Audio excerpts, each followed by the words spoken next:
Quero perguntar se há entre nós alguém que hoje comemora seu aniversário. Faz aniversário hoje, aqui conosco. Nessa semana alguém aqui completou aniversário de nascimento, casamento ou batismo. Se houver, convido a que venha estar conosco aqui, para darmos graças a Deus. Vou pedir àqueles que estão conosco pela primeira vez para ficarem em pé. Temos 3 rapazes, 2 rapazes e uma moça, Miriam e seus amigos, para se colocarem em pé. São da França, falam perfeitamente o francês e nadamente o português, ou quase nadamente. Obrigado, aqui temos uma família também muito bem-vinda. O nome do senhor é? E o seu? Larissa, Ângela, Laura, são bem-vindos aqui conosco. Um abraço vai lhe ser dado. Humberto, aquele abraço, isso, perfeitamente. Há mais alguém? Quem deu um abraço nos 3? Alguém deu um abraço nos 3 aí? Se não deu, pede ficar em pé de novo para serem abraçados. Miriam, em pé de novo para fazer um abraço. É duro eles entenderem o que está falando. Na galeria temos alguém? Temos um. Já te abraçaram? Agora sim, agora te abraçaram. Que bom. Vamos então prosseguir. Vamos dar uma olhadinha no nosso programa, nossa ordem de cultos. Vamos dar uma olhadinha aí. O que você observa nessa ordem de cultos aí? Que vamos cantar muito, não é isso? Vocês vão cantar muito, nós todos vamos cantar muito. Vamos começar dizendo que Deus é aquele cuja presença está sempre conosco em sua grandeza e em sua soberania. Depois vamos cantar que Ele é aquele que em Jesus nos providenciou um caminho de salvação, pela graça real por Jesus demonstrada. Vamos cantar que Ele é santo, santo, e todo o poder que Ele tem advém da sua santidade. Porque se Ele fosse igual a nós, pecador como nós somos, não teria o poder que tem. Ele é poderoso porque é santo. Depois vamos cantar que todos nós precisamos de um amor perfeito, porque o perfeito amor de Deus em nós lança fora todo medo e nos supre em todas as nossas necessidades. E vamos dizer que Ele é soberano, mas um soberano que se importa conosco, num amor tão grande que nos eleva, nos atrai a Ele e nos amarra a Ele. Assim Deus é. Aí eu vou pregar que difícil mudança em nossas vidas é a mudança de nós mesmos. Então vamos cantar que a começar em mim, ó Deus, me ajuda a que as mudanças aconteçam. Vamos cantar. Como eu nunca vi uma igreja como no dia de hoje, tão vazia. Carioca realmente não se dá bem com esse negócio de chuva, não é? Cada um vai ter que cantar por 2, por si e por aquele que não veio. Talvez porque esteja celebrando alguma coisa aí fora, não sei, não é? Talvez, mas nós estamos aqui, vamos cantar com todo vigor, porque são músicas que realmente, além de exaltar a Deus, nos elevam para perto dele. Vamos orar, vamos ficar em pé, oferecendo a Ele este culto, para que seja de fato em espírito e em verdade. Senhor, conheces a vida de cada um aqui, a minha, a de todos os participantes desse culto, dos instrumentistas, dos vocalistas, dos que estão na operação do som, na operação da transmissão. Conheces e conheces a cada um que vai participar juntamente conosco deste culto. Cada um veio para aqui com grandes expectativas, as quais eu não sei, mas o Senhor sabe. Realiza essas expectativas. Quem sabe veio alguém aqui para ouvir uma palavra de conforto, porque está envolvido em luto, em dor, em sofrimento, que através dos cânticos, das orações, da tua palavra lida, esse que aqui veio ou essa que aqui está, possa sair daqui confortada. Pode ser que haja aqui, Senhor, alguém que queira se comprometer mais com o Senhor, que nessa noite possam tais pessoas assim fazer, para que tu recebas o compromisso. Quem sabe haja aqui alguém, Senhor, com perguntas para as quais não tem encontrado resposta.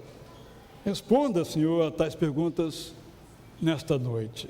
Senhor, seja qual for a necessidade, a expectativa ou o desejo, nós te oferecemos esse culto e desejamos, esperamos e pedimos que o Senhor supra todas as nossas carências. Pedimos isso em nome de Jesus Cristo, nosso Senhor, Salvador e amigo. Todos digam: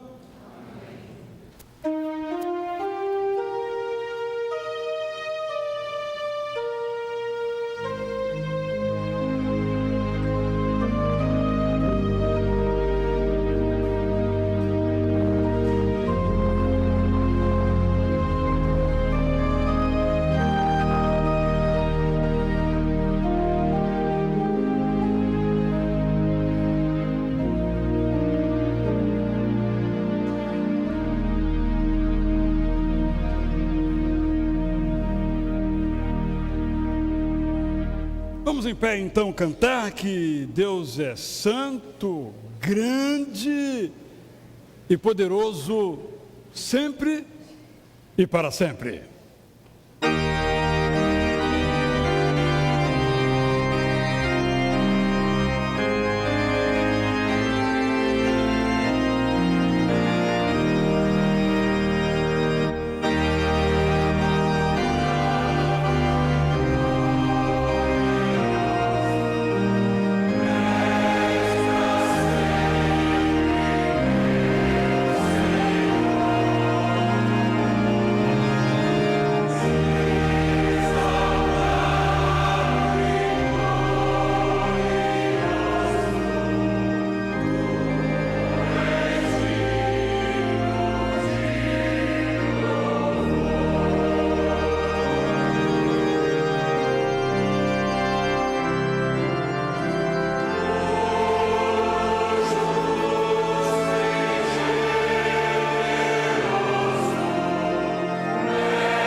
vamos continuar cantando enquanto nos preparamos para dizer que santo é o Senhor, santo, santo, santo. Quero dizer a você que se você sair daqui hoje com essa mensagem bem clara no seu coração, de que Jesus demonstrou a graça real ao morrer na cruz, onde derramou o seu sangue em nosso lugar, e ao fazer isso, nos abriu o caminho para o céu. Pelo preço que pagou, nós temos livre acesso ao Pai. Gostaria que você levasse essa verdade para o seu coração, se você não a tem ainda, porque isso lhe permite então apresentar-se a Deus como você é, para que Deus faça de você aquilo que Ele quer que você seja. Você não precisa de intermediário, você pode ir diretamente ao Pai. A graça real de Jesus abriu o caminho para o céu. Esse Deus poderoso, a quem nós cantamos então que Ele é santo, santo, santo. Ele é onipotente, entoamos de noite, de manhã, à hora do almoço, louvor a Ele, porque nós somos pecadores, mas pecadores que diante da glória dEle são alcançados pelo amor perfeito. Vamos cantar então as...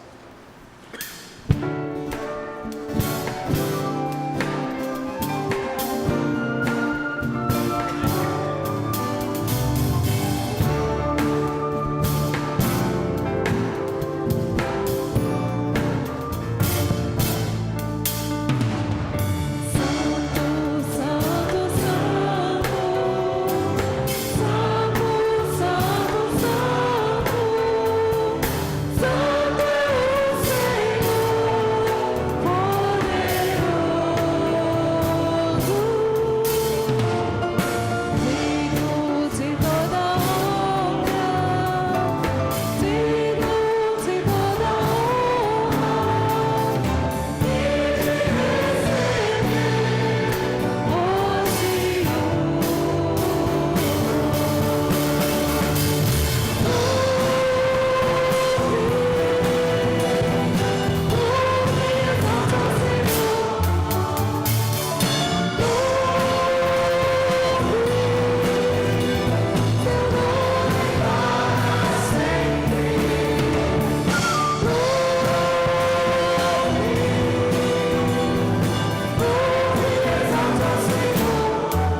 Todos podem, por favor, se assentar, menos vocês, obviamente.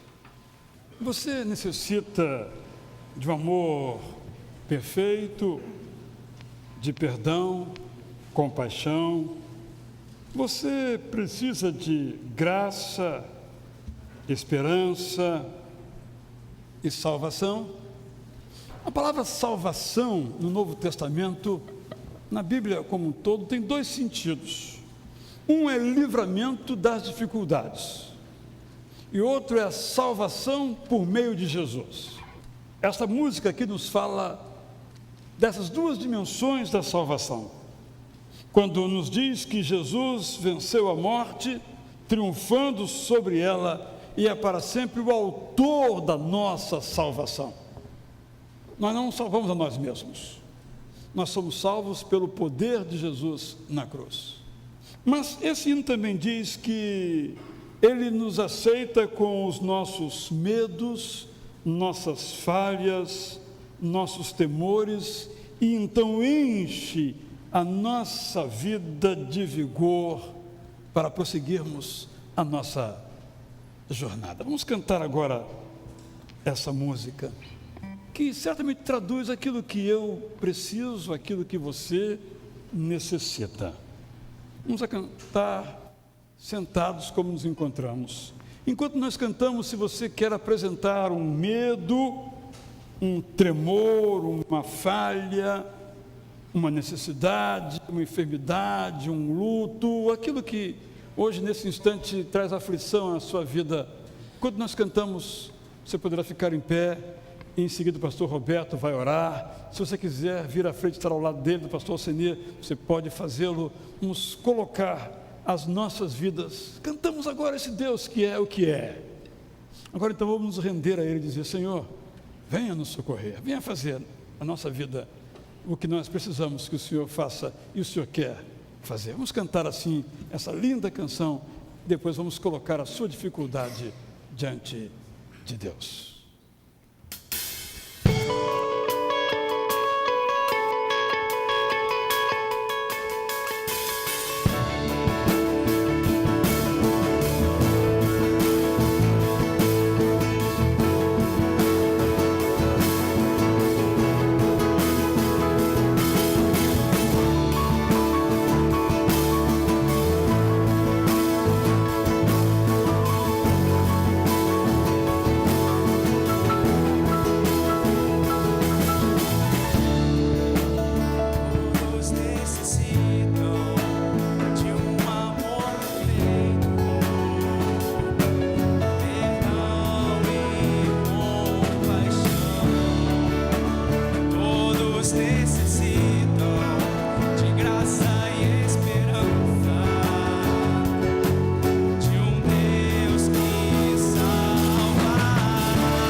Nosso Senhor, nosso Deus e Pai, o Senhor tem poder para salvar, o Senhor tem poder para curar as nossas doenças, Senhor, e tem poder também para curar o nosso espírito, a nossa alma.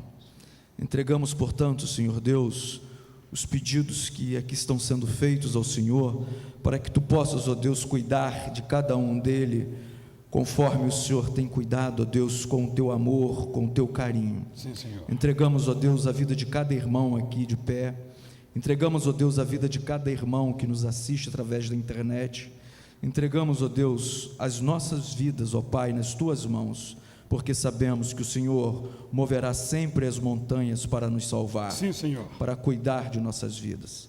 E agora, nesse instante, Senhor Deus, eu Te peço também pelo Humberto, por sua família, já, Deus, que faz já um mês do falecimento da sua mãe, que Tu possa, Senhor Deus, continuar cuidando, Senhor Deus, da alma de cada um desses, ó Deus, que aqui estão, dos familiares que aqui estão. Ajude-os, ó Deus, a superar essa dor. Muito obrigado, ó Deus, também pela Tua fidelidade. Muito obrigado, ó Deus, pelo Teu carinho, pela Tua bondade. Muito obrigado, ó Deus, pela vida que o Senhor nos tem dado. Muito obrigado, ó Pai, por nossas famílias. Muito obrigado, ó Deus, pelo nosso trabalho, pelo nosso emprego. Muito obrigado, ó Deus, por tudo que Tu tens derramado sobre as nossas casas. Ajude aqueles, ó Deus, que estão passando também pela dificuldade do emprego, da falta do emprego. Que Tu possas, ó Deus, abrir uma porta. Por aqueles irmãos, ó Pai, que cedo ou à tarde ou agora passarão, ó Deus, nesta semana, por alguma cirurgia. Te pedimos, ó Deus, pois Tu és o médico dos médicos. Cuide, ó Pai, de cada irmão, de cada irmã. É a oração que nós fazemos ao Senhor, no nome santo e poderoso de Jesus. Amém. Amém. A esse Deus santo e poderoso continuaremos exaltando, dizendo que Ele é soberano sobre a terra, mas se importa conosco também em pé. Vamos então todos juntos cantar esta melodia de exaltação, de celebração ao grande amor de Deus para com cada um de nós.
Todos podem, por favor, se assentar. Não sou de fazer os comentários que vou fazer agora, mas eu vou fazer. Saindo do culto aqui hoje em casa, eu liguei a televisão e dei uma paquerada nos canais e me deparei com um cidadão cujo nome não foi ali mencionado em nenhum momento. Apóstolo era o que ele se apresentava como título, dizendo ao longo de seu programa sempre as mesmas coisas e pedindo dinheiro o tempo todo. Para qualquer pessoa que observava aquela fala, ficava evidente que esse era o seu único objetivo. Nunca vi aquela pessoa, então eu fui perquirir um pouquinho. E percebi então que ele era uma pessoa que tinha uma atuação num certo ramo de vendas, e daí ele entrou para o campo da motivação, mas segundo os testemunhos que eu li, em cada lugar, com muitos problemas, muitos processos, candidatou-se a deputado federal, e eu comecei a ler mais ainda, e vi que o cidadão, até muito recentemente, só trabalhava com motivação e terapia de vidas passadas. Bem, minha conclusão foi evidente. Ele fracassou nos outros negócios, então abriu um outro negócio chamado igreja. Eu não tenho outra conclusão a chegar, e é doloroso dizer isso, e vergonhoso até, porque somos todos colocados, desculpa a expressão, no mesmo saco. E aquilo realmente, qualquer pessoa, era revoltante, porque ele usava uma psicologia de pressão, repetido toda hora, para você mandar um dinheiro para ele. R$1 estava bom, mas o bom seria 100 ou 1.000, ou quem sabe tantos mil como uma pessoa certa fez, segundo ele. Então foi curada porque fez isso. Por que eu estou falando isso aqui agora? Primeiro, meu amigo, minha amiga, você que está conosco pela internet ou aqui nesse culto, nós somos completamente diferentes disto. Para nós, igreja não é um negócio. Vamos agora, se Deus nos permitir, para um programa de televisão, no qual nós não iremos pedir dinheiro. O dinheiro vai sair dos nossos anunciantes, parceiros, e das suas contribuições, das suas ofertas. Porque nós vamos para a televisão, se Deus assim nos permitir, para pregar o Evangelho.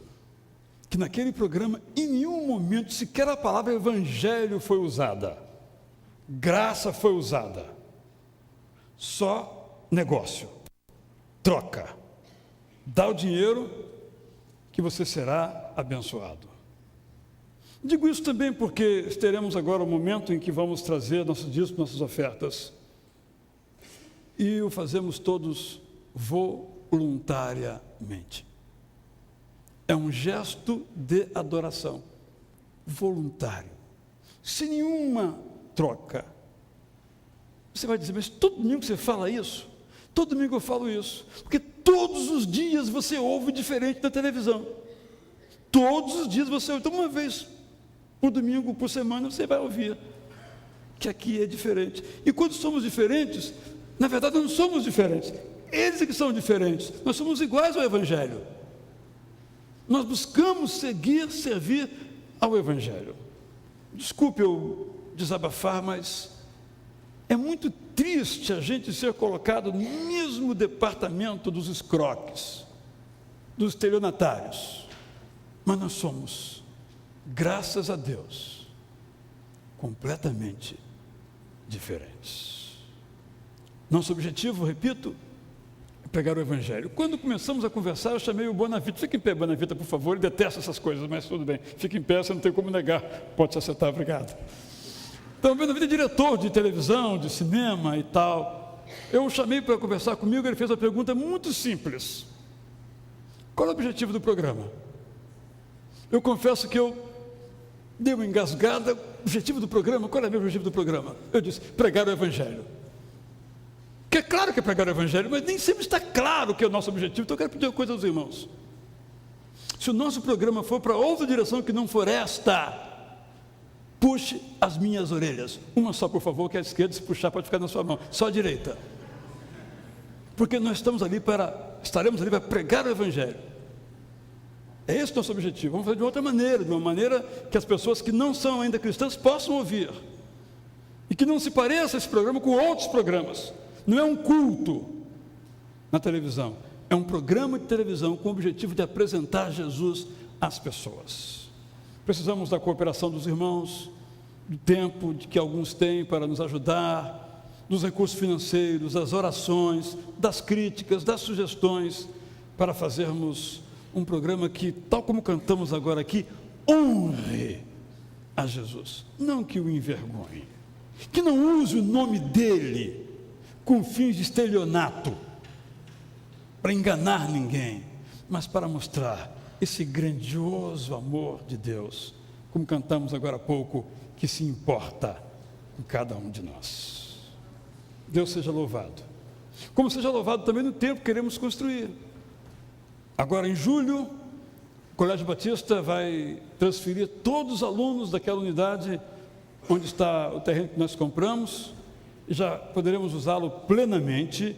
Inclusive, faremos lá a nossa próxima IBF no mês de julho. Já faremos lá naquela área. Estamos, então, em julho, se Deus quiser, tomando posse de modo completo daquele terreno. E o processo continua, um processo, os irmãos sabem, complexo, de licença da obra. Estamos neste momento ainda, nesse processo que vai levar alguns meses ainda. É o tempo de nos organizarmos e continuarmos a contribuir para que nós possamos fazer frente àquele projeto que está além de nossa capacidade financeira. Eu tenho que ser honesto em dizer isso. Está além de nossa capacidade financeira. Mas não está além da capacidade de Deus.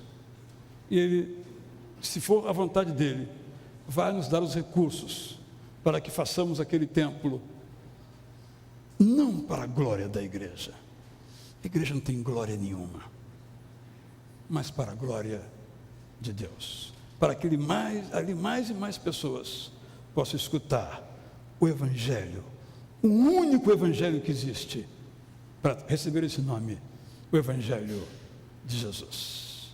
Ao som então de uma música, quem trouxe seu dízimo, sua oferta para missões, sua oferta para ação social, sua oferta para o templo, sua oferta para o programa de rádio, sua oferta para a TV, sobretudo o seu dízimo. Que, meus irmãos, se todos nós fôssemos dizimistas, não é preciso haver oferta para nada. Fique com esse desafio ainda para os meses restantes de 2012. Vamos então assim participar.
As irmãs podem então levar as salvas. Hoje eu queria terminar, mas não vou conseguir fazê-lo. Vou continuar a série sobre mentoria espiritual. E hoje vou me deter, então, num dos aspectos do tema, o que eu quero mudar na minha vida. Em cultos anteriores, eu falei de alguns aspectos que nos conduzem ou nos impedem a viver aquela vida que Jesus Cristo chama em João 10:10b de vida transbordante ou vida abundante. Mencionei, por exemplo, nossos medos. Às vezes não vamos além porque temos medo.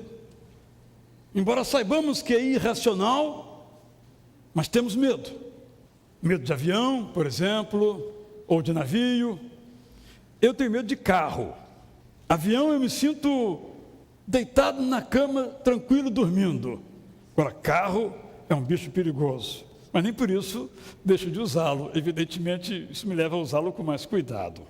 Cada um tem medos profundos, além, às vezes, de sua compreensão. Mencionei que em nossa caminhada, nós temos heranças que antecedem a nossa própria chegada ao mundo. Não me refiro aqui a nenhum tipo de vidas passadas, me refiro a compromissos que os nossos pais ou avós fizeram para nós. E aquilo, para nós, representa uma espécie de peso que nos leva, às vezes, numa direção ou noutra direção. Imagine vocês, por exemplo, que em tempos não muito distantes, toda a família tinha que ter um médico na família. Digamos que você fosse o mais novo, e um foi engenheiro, outro foi advogado, outro foi pastor. Sobrou só você, tem que ser médico. Senão o projeto da família não se realiza, mas você não quer ser médico. Por exemplo, só para ilustrar como o peso, às vezes, de umas heranças, de umas alianças, de uns compromissos, de uns desejos, de umas expectativas que antecedem a nós, nos alcançam e às vezes nos paralisam ou até mesmo nos empurram para bons caminhos. Mencionei que às vezes nós queremos mudar o mundo, mas hoje eu quero dizer que, embora isso seja nobre e necessário, ter sonhos para este mundo, nós precisamos muitas vezes mudar a nós mesmos. Talvez aí resida a grande dificuldade. Mudar os outros é muito fácil. Chegar para alguém e dizer: olha, você tem que deixar esse vício. Olha, você tem que deixar esse mau hábito. Olha, você pode ir por outro caminho. É muito fácil. Sabe por quê? Se a pessoa não fizer isso, já fizemos a nossa parte. Não é verdade? Mas quando são as pessoas que nos dizem isto, como é que nós nos comportamos? Quando alguém diz: olha, você tem que mudar, isso que você faz não está levando você a um bom lugar, como é que a gente reage? Como é que a gente procede? Hoje eu quero falar então um pouquinho sobre isso. Vou trazer só um tópico, basicamente, se Deus me permitir, vou continuar domingo que vem pela manhã. Se você não vem pela manhã, está aí um bom motivo para vir. Porque talvez você só venha à noite, porque sempre só veio à noite. Isso é um bom motivo para mudar, para vir também de manhã, se for o caso. Vou falar um pouquinho depois também sobre isso. O apóstolo Paulo diz que era alguém que prosseguia para o alvo da soberana chamada, da soberana missão, da soberana vocação que ele recebia de Jesus Cristo. Essa deve ser também a nossa caminhada, a nossa trajetória. Eu estou certo que alguns de nós aqui temos tentado fazer as mudanças que julgamos necessário de fazermos. E alguns temos tentado e conseguido. Alguns temos tentado e não temos conseguido. E ficamos imaginando o que vem a ser essa vida abundante de Jesus. Eu aceitei Jesus, estou no Evangelho, até agora não sei que vida é essa. É possível que haja aqui alguém. Mas também deve ter alguém aqui que nunca tentou fazer as mudanças, talvez porque não acha que precisa mudar. Os outros sim, eu não. Mudanças são boas para os outros, que precisam. Mas eu estou bem, eu não preciso mudar. Todos nós precisamos prosseguir, precisamos avançar. Precisamos ser mais do que somos. Vou mencionar 2 homens da Bíblia para ilustrar a seguinte verdade, que já repeti aqui algumas vezes: há mais para nós. Eu começo com Moisés.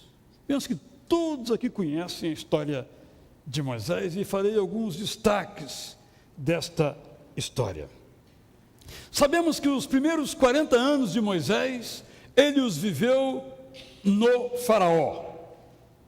Eu disse no Faraó, porque Faraó quer dizer casa elevada. Era o lugar do palácio. Depois virou o título do rei. Então ele vivia na casa elevada, no Faraó, no tempo dos faraós, seus primeiros 40 anos depois daquele resgate extraordinário das águas do grande e majestoso rio Nilo. Mas aos 40 anos, ele deixou a casa dos faraós, onde ele vivia, e veio visitar a sua própria terra e se envolveu numa briga de rua. Nessa briga de rua, o seu contendor morreu. E ele teve que fugir, desesperadamente, sem destino, e foi parar num outro lugar, numa outra terra, chamada Midian. Ali viveu 40 anos, tranquilo e sossegado.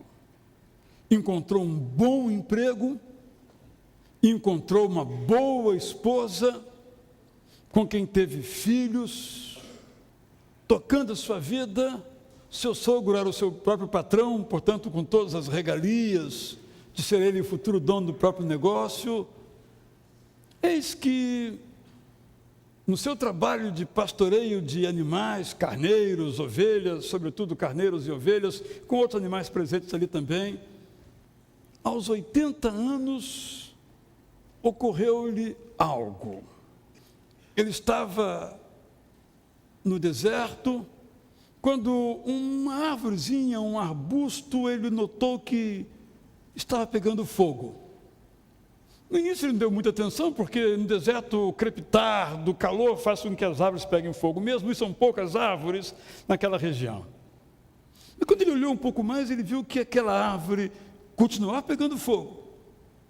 Ele desviou seu olhar de novo, quando voltou para lá a sua atenção, a árvore continuava pegando fogo. Ele olhou bem e percebeu que a árvore pegava fogo, mas não se consumia.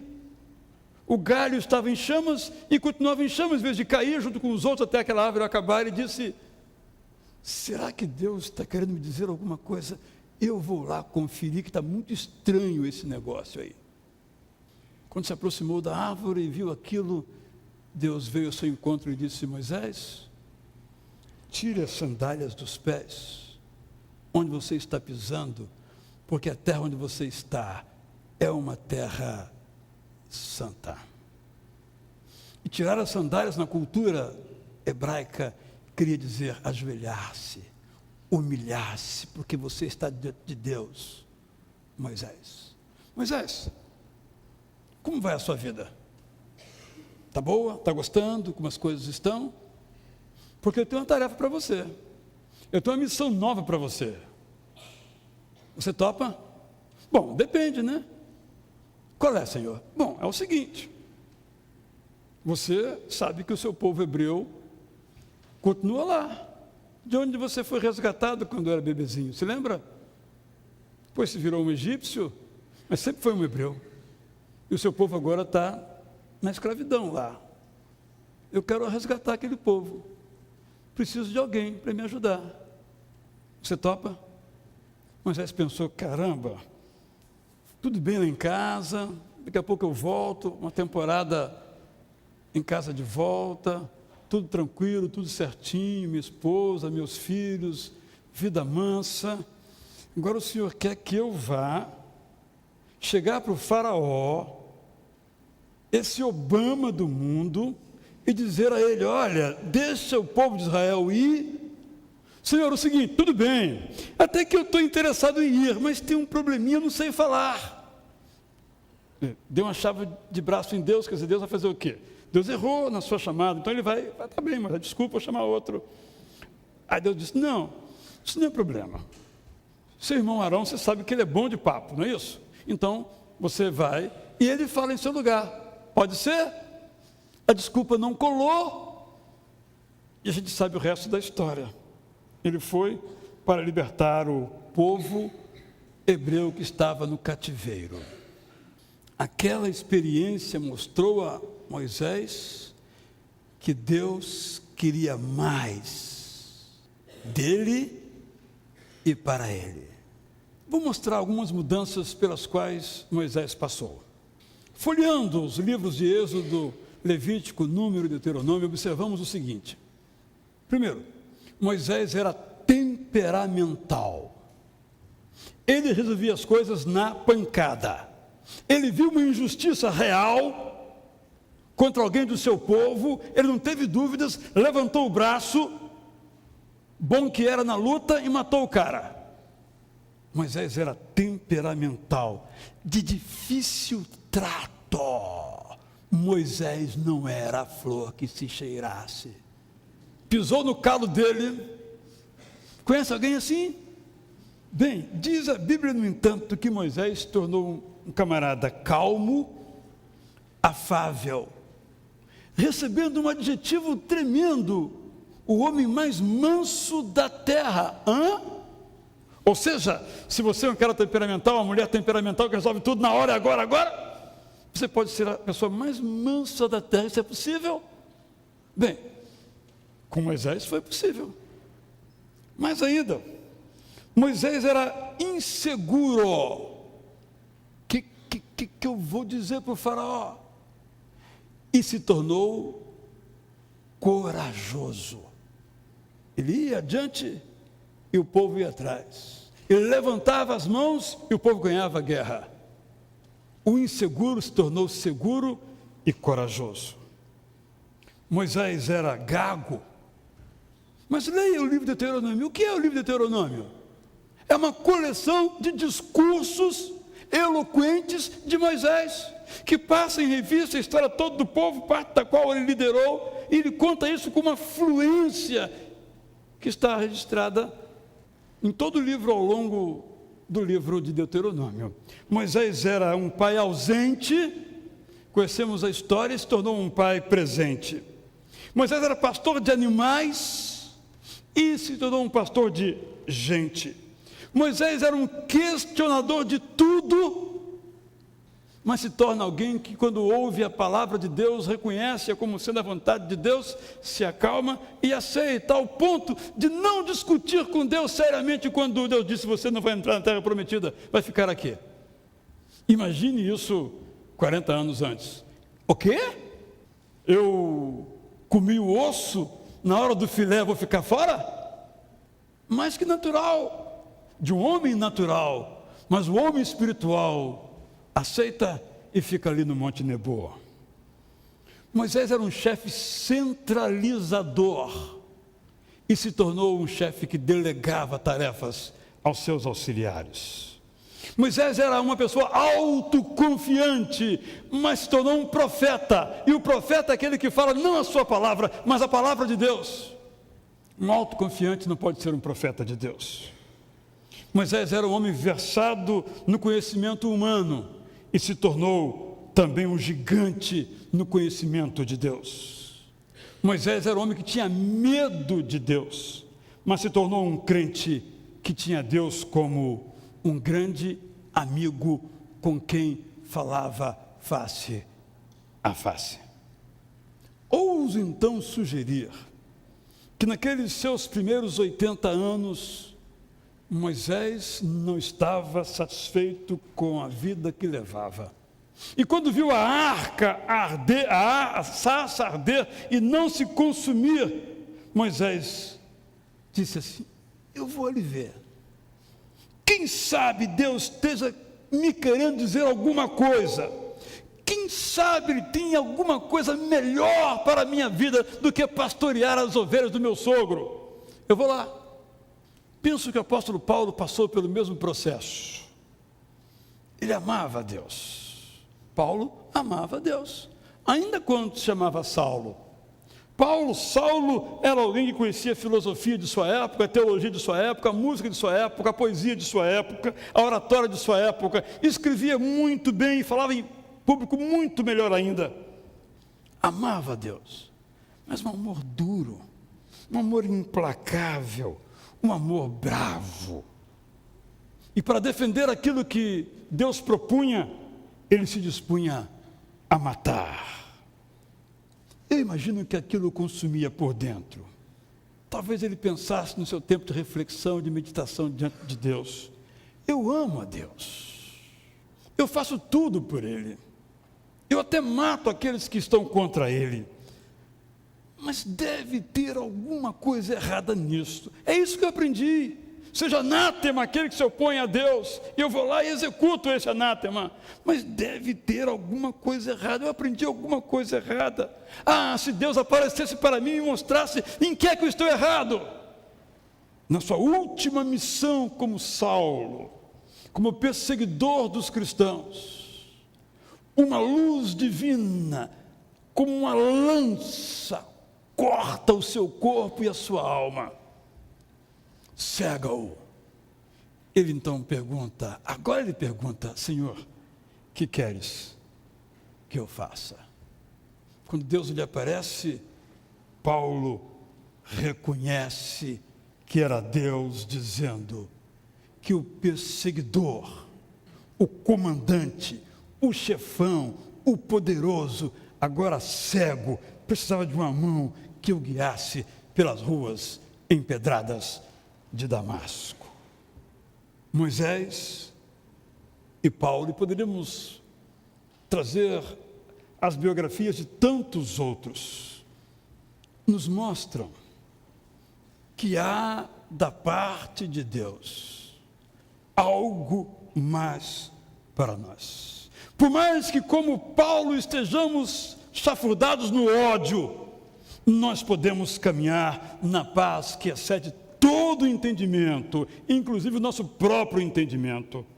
Por mais que sejamos tranquilos no emprego, na vida calma que tenhamos, como Moisés, há algo a mais para nós. Essas pessoas são exemplos de pessoas que mudaram. Mas sabe, Roberto, estamos lendo o Antigo Testamento, não é? Estamos em Juízes, Samuel. Eu observo que os homens que mereceram um capítulo ou mereceram um versículo na história bíblica, no Antigo e Novo Testamento, foram pessoas que entenderam que havia algo mais para eles e se puseram nesse caminho de Deus para as suas vidas. Estou certo que isso se aplica a cada um de nós agora. Então eu quero dizer hoje apenas uma sugestão, trazer um só pensamento sobre isso, à luz da história que escutamos, do texto que ainda leremos. Pare de se repetir, pare de fazer as coisas que você sempre fez do mesmo modo que você vem fazendo. Vou ilustrar. Alguns aqui perambulam pela Tijuca e adjacências desde os anos 60 do século passado. Não vou pedir para levantarem a mão, porque isso pode trazer algum constrangimento, embora eu não veja nenhum constrangimento, porque eu mesmo fiz isso, não é? E esses aqui faziam as suas compras nas casas da banha. Quem se lembra das casas da banha? Gente, é muita gente, não estou sozinho nisso. Vocês se lembram também que algum tempo depois surgiu o Carrefour na Barra da Tijuca. Lúcia, qual era o programa de sábado? Né? Saí cedo de casa para fazer compras no Carrefour da Barra da Tijuca, ela já almoçava também, etc e tal. Mas o que eu quero dizer é o seguinte: alguém aqui ainda faz compras nas casas da banha? Ninguém, porque não existe mais. Certamente alguns aqui compraram o seu presentinho para o dia da mamãe na Lobras, Lojas Brasileiras. Ela existe. Alguém conhece aí em cima, do lado dos adolescentes? Nem nunca ouviram falar. Mas era uma casa, olha, tinha de tudo lá. Acabou. Porque faziam o que sempre fizeram. Até acabarem. Lembram-se que antigamente tinha uma companhia aérea, me perdoe aqui a nossa comissária, chamada Varig. Um slogan bonito, uma campanha majestosa, uma honra para todo o Brasil. Servia uma comida muito boa, inclusive, nos seus voos. Aí começa um piloto de avião chamado Amaro Rolim, comandante Rolim, que estendia um tapete vermelho e esperava os seus passageiros na ponta da escada. Bem-vindo a bordo da minha companhia. Cadê a Varig? Me lembro que um dos voos que eu fiz bacana para Belém do Pará, Transbrasil, não existe mais. O outro fez um voo também do Maranhão para o Rio de Janeiro pela VASP, não existe mais. Sabe por quê? Entre outras explicações, que não vem ao caso aqui, porque continuaram fazendo o que sempre fizeram, até vir alguém fazer melhor e diferente e levá-las à derrota, à falência. Vamos aplicar um pouquinho aqui na vida da igreja. Perdoe-me se alguém discordar. Houve um homem notável no Brasil, Salomão Luiz Ginsburg, morto em 1927. Ele era um missionário. Chegou ao Brasil e percebeu uma coisa importante. Nós precisamos dotar os batistas no Brasil, embora quando ele começou ele fosse congregacional, de um hinário. E a primeira edição que ele fez, o Cantor Cristão, tinha um pouco mais de uma dúzia de hinos. Mas ele persistiu, traduziu, compôs, e esse hinário chegou a mais de 500 hinos.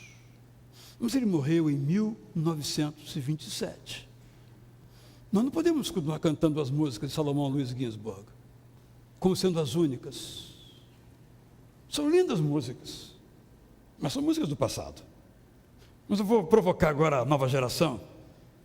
Não, cantar essas músicas de Ginsburg, repete um estribilho 5 vezes. Aí eles cantam novos cânticos bonitos e repetem 5 vezes também. É muito difícil mudar, meus irmãos, até como querendo mudar, fazemos igual aos outros. Eu só estou brincando com os irmãos para mostrar como a gente pode fazer as coisas de modo melhor do que nós fazemos. E podemos fazer diferente. Mas às vezes nos sentimos seguros, fazendo como nós sempre fizemos. E uma boa maneira de parar de fazer o que sempre fizemos foi esta: é porque sempre fizemos que não vamos fazer mais.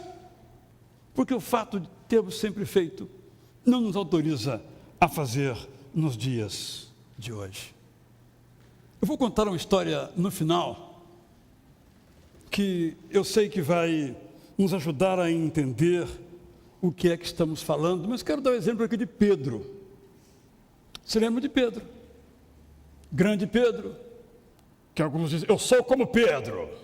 Bacana, mas vejamos Pedro. Pedro acreditava que Jesus veio para os judeus. E se Deus quisesse salvar os romanos e outros povos, daria um jeito no final dos tempos. Mas Jesus era o Messias e veio para os judeus. Até que Deus fez com que tivesse uma visão. Atos capítulo 10. E nessa visão, Pedro, que estava sendo chamado para pregar a um romano, coisa que ele não fazia, ele vê um monte de animais impuros, segundo a tradição judaica. E nessa visão Deus diz, Pedro, come. De jeito nenhum. Pedro, mata e come. Como a dizer, Pedro, o Evangelho não é só para os judeus. O Evangelho para todo aquele que crê em Jesus como Senhor e Salvador. Vamos continuar com a vida de Pedro, como é que ela termina? Segundo a tradição, Pedro morre em Roma, pregando o Evangelho aos romanos, tal como Paulo, o apóstolo, aos gentios. Pedro mudou a sua teologia, porque a sua teologia estava errada.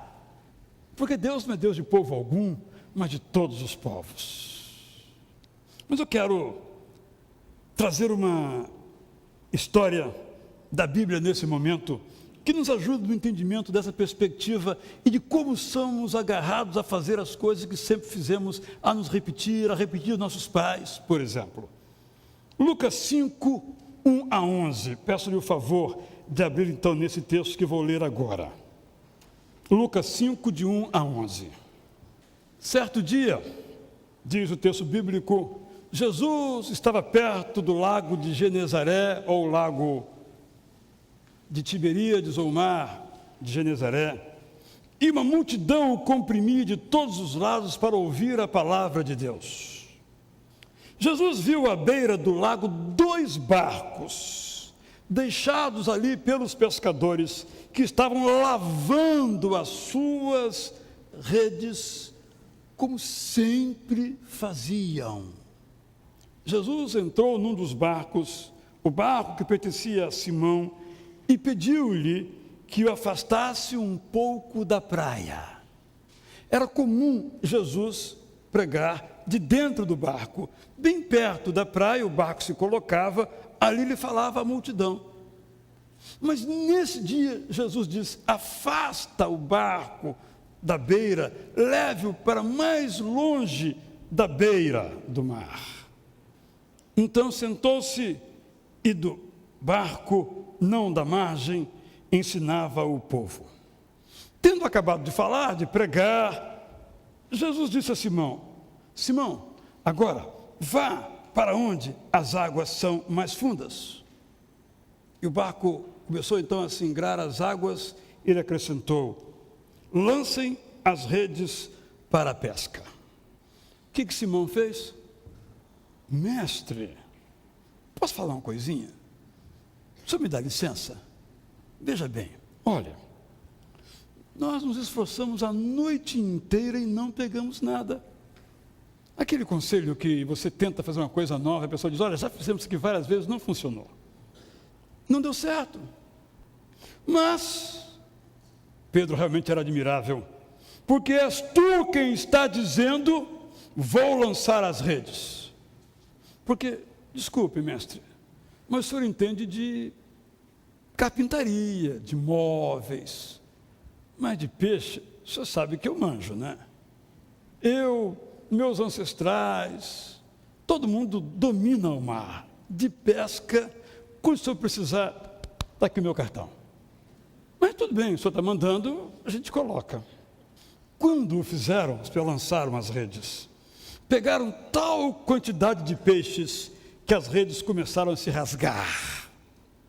Então fizeram sinal aos seus companheiros no outro barco para que viesse ajudá-los. Eles vieram e encheram ambos os barcos ao ponto de começarem a afundar. Pedro, nosso querido Pedro, quando viu isso, prostrou-se aos pés de Jesus e disse, afasta-te de mim, porque eu sou um homem pecador. Porque Pedro tinha uma teologia. E a teologia dele, Deus é para ser temido. E quando o poder de Deus se mostrava, era para cair em terra, porque quem sabe ele fosse matar a todos. Porque Deus era um Deus do terror. Era essa a teologia de Pedro. Pois ele e todos seus companheiros estavam perplexos com a pesca que haviam feito, sugerida, conduzida por um ex-carpinteiro. Como também Tiago e João, os filhos de Zebedeu e Salomé, sócios de Simão. Jesus então disse a Simão, não tenha medo, de agora em diante você será pescador de homens. Então, eles arrastaram seus barcos para a praia, como sempre fizeram. É preciso arrastar o barco para a praia depois da pesca. Mas deixaram tudo, coisa que nunca tinham feito, e seguiram a Jesus. Essa história, para mim, ela é suficiente em sua beleza. A nos sugerir, então, pare de se repetir, de fazer o que você sempre fez, porque há mais para você. Eu vou contar agora uma história real, que alguns já a leram. Uma história que eu quero que sirva de uma espécie de bandeira para você. Eu não conheço a sua vida, pode ser que você esteja bem, não precisa mudar nada. Mas quero dizer, há algo, espiritualmente falando, profissionalmente falando, moralmente falando, em todas as áreas, há algo mais de Deus para você. Essa história que eu vou ler agora então, eu ouvi e vou contar tal como eu a escutei. O menino chegou à época de ser alfabetizado, tinha muitas dificuldades de aprendizagem. Então as professoras daquela escola resolveram colocá-lo numa classe especial. Tantas eram as suas dificuldades. Dizer, a minha mãe resistiu e fez um acordo, que eu estudaria então de manhã numa classe especial e à tarde numa classe não especial.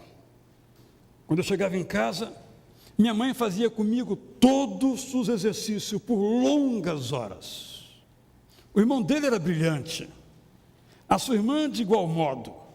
Não precisavam estudar, podiam brincar à vontade, mas ele não. Ele tinha dislexia. E a mãe, uma das coisas que fazia era pegar um caderno e ambos encher aquele caderno de uma caligrafia, de uma letra bonita, porque ele não conseguia escrever as palavras de modo adequado. Eu tirava muitas notas baixas, mas meu pai nunca me menosprezou. Antes me prezou. Ele dizia, você errou, tirou nota baixa, mas foi falta de atenção. Vamos estudar mais e você então vai ser aprovado. Sabe, meu filho, sabe o que eu acho sobre você? Eu acho que você ainda vai ser maior do que eu. Acontece que o pai daquele menino era um escritor, falava bem em público, tinha 2 cursos superiores. Ele era alguém matriculado numa classe especial e só estava também numa classe geral, porque a sua mãe persistiu e insistiu e exigiu tal coisa. Ele pensava, como é que eu vou ser igual, muito menos menor, melhor, maior que o meu pai? Graças à minha mãe, eu então cheguei ao ensino médio. E logo no primeiro ano eu fiquei em recuperação em matemática. Meu pai então me arranjou um professor particular. Esse professor me deu um livro grosso, com mais de 400 páginas, só de exercícios de matemática, e disse, faça todos os exercícios, porque na prova vão cair 10 exercícios. Ele fez aqueles exercícios, repetiu aqueles exercícios, noites a fio, depois de chegar da aula. Quando veio a prova, como dizem os cariocas, ele gabaritou, tirou 10, acertou todas as questões. Então, diz ele, eu acreditei naquilo que o meu pai dizia, que eu era capaz. Eu tinha que estudar mais do que os outros, mas eu era capaz. Depois eu fiz 2 faculdades. Quando eu passei para o mestrado, numa instituição respeitada de ensino e pesquisa no Brasil, o meu pai me disse, agora você já é maior do que eu. Nós temos que ser maiores que nossos pais. Essa história nos mostra que isso é possível. Não importam as nossas limitações. Limitação é apenas um convite a fazermos mais e melhor. Nada mais do que isso. Nós podemos ter mais dinheiro que os nossos pais, se isso é importante. Nós podemos ter mais cursos do que os nossos pais. Se ele fez a faculdade, nós podemos fazer o mestrado. Se ele foi mestre, nós podemos ser doutores. Se meu pai era um homem que lê a Bíblia, nós podemos ser homens e mulheres que lemos muito mais ainda do que ele. Hoje pela manhã, sentei-me ali ao lado, na hora do culto, e uma irmã me disse o seguinte, sabe a lembrança que eu tenho da minha mãe? Ela fechava a porta. E eu então olhava pelo buraco da fechadura. Sabe o que eu estava fazendo? ela estava orando. Eu nunca me esqueci disto e procuro seguir os passos da minha mãe. Eu acrescentaria, para orar mais ainda, melhor ainda, para depender mais ainda de Deus. Moisés estava tranquilo, mas Deus tinha mais para ele. Paulo estava achando que era obediente a Deus, mas Deus tinha mais para Paulo. Deus tem mais para mim. Deus tem mais para você. Se você é temperamental, você pode ser uma pessoa mansa. Se você é tímido, você pode ser uma pessoa corajosa. Se você é uma pessoa que tem medo de tudo e de todos, você pode ser uma pessoa destemida. Há mais. Há mais. Cada um de nós conhece a sua história. Nem sabe porque às vezes algumas coisas são assim conosco. É verdade. Mas cantamos nesse culto que Deus é poderoso, soberano, amoroso, para nos levar, como diz o apóstolo Paulo, Filipenses 3, 11 a 15, um alvo cada vez maior. Não maior em comparação com outros. Isso não tem a menor importância. Mas maior naquilo que Deus tem para que nós sejamos. Mas isso implica em levar o nosso barco da margem para o meio do lago. Podemos nos contentar em carregar uma latinha com algumas sardinhas. Ou podemos ir para um lugar que vai encher o nosso barco a ponto de pô-lo a pique. Aquela vida abundante de que fala Jesus se aplica a todas as áreas da vida. Evidentemente que, para cada um de nós, o passo depende das suas próprias pernas, mas não para se contentar com a perna, para esticar um pouquinho mais. Nós temos aqui na igreja um projeto magnífico chamado Reforço Escolar. Quando olho aquelas crianças que estão aqui porque têm dificuldade de aprendizagem, para complementar os seus estudos naquela escola, eu me lembro dessa história. Alguns ali vão ser maiores que os seus professores. Alguns ali vão ser maiores que os seus pais. Alguns ali vão ser maiores dos que hoje são grandes. Ali. Porque Deus, aquele que remove montanhas, como cantamos, nos quer levar para muito mais além. Nós queremos? Vamos cantar então esta canção muito bonita que diz que as mudanças têm que começar comigo. A começar em mim. Como eu disse, mudar os outros é moleza. Dizer para o outro estudar é fácil, vai estudar, é fácil. Mas a gente desenferrujar, sair do comodismo, sair do que sempre fizemos assim, eis uma boa maneira de fazer o diferente, porque sempre fizemos assim. Pedro sabia que lá nas águas profundas não havia peixe, mas ele estava errado. Era lá que estavam os peixes. Vamos pescá-los, a começar em mim. Vamos em pé cantar então esta melodia.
Ó Deus, como Moisés, leva-nos para o Egito, como Paulo nos leve para o mundo ouvir a tua verdade.